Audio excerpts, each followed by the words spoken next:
In Blijen is vannacht een hinnesquorre volslijn uitbaand. Verskate korpsen waren inzetten om de brand te bestrijden.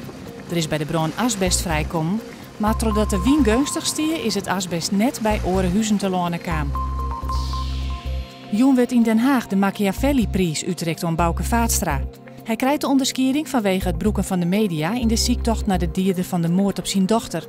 President van de Nederlandse Bank, Klaas Knot, reikt de prijs uit. Joert wordt het faillissement uitsprutsen van het bedrijf Sietsma in Zwijns, gevel- en betontechniek. Er werken 80 mensen. Als een terugstart mogelijk is nog net zeker. Het is nog net bekend waar de curator is. De gemeente Ljouwert maakt stritlampen die het voorthellen binnen waarom pleert op plakken dat het onveilig worden is. Ljouwert wil 1000 stritlampen voortbezuinigen en had nou de helte al voorthellen. In gewoon weekend is net goed maar bewennen zo lang.